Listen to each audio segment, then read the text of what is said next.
YouTube, thanks for tuning in to this episode of the Sound Guy Chronicles. On this episode, we're going to be talking about what it takes to live stream. Stay tuned.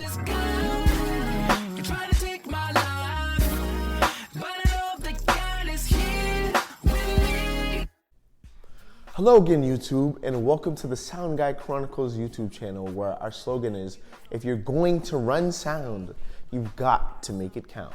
We know that sound, media, audio, video, all of that is all connected particularly within a church setting. So on today, we're going to be talking about streaming in particular and what it takes to stream.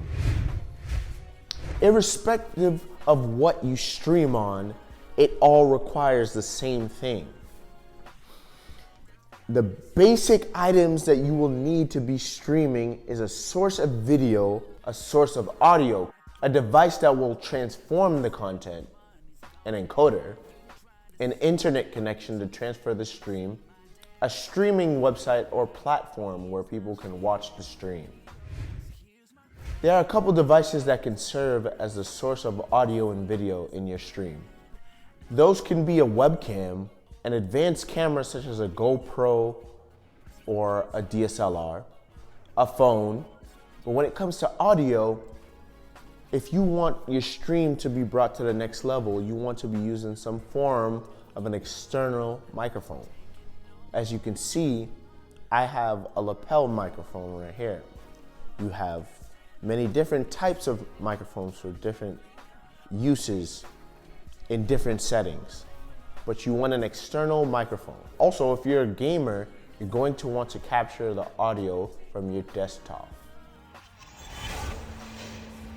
Video can be as simple as using a webcam and just plugging it into the USB port on your computer and just streaming like that. But camcorders and DSLRs are a little bit more complex because they use HDMI and SDI cabling. So that changes the dynamic because it adds an extra step in there. This extra step is the use of a capture card. The capture card literally performs the job of capturing whatever the camera you plug in is seeing. It then relays the audio into that encoder. A capture card increases the cost of your streaming setup probably by a couple $100s. The capture card that I recommend is the Elgato Camlink. It is not more than $120. It shouldn't be, at least. I have one right here, actually.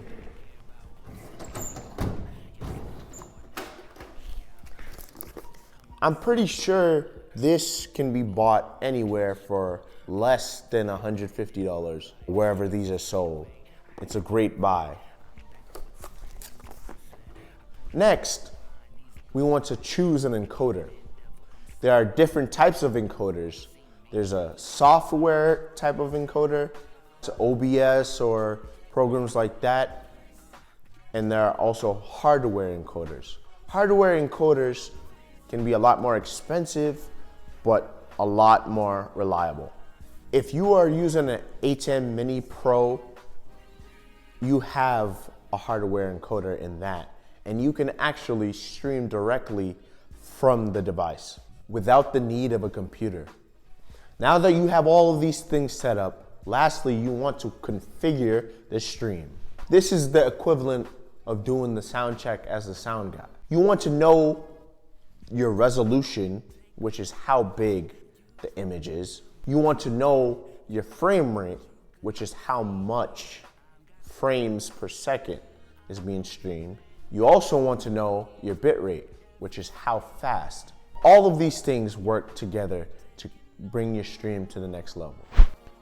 The last 4 points I want to make today is that, number one, bandwidth and speed are not the same. Number two, test your upload speed first. Number three, maintain a buffer. And number four, do your best to maintain a stable internet connection. If you do all of these things, you should have a stable stream. Thanks for watching the Sound Guy Chronicles, and we'll see you in the next episode.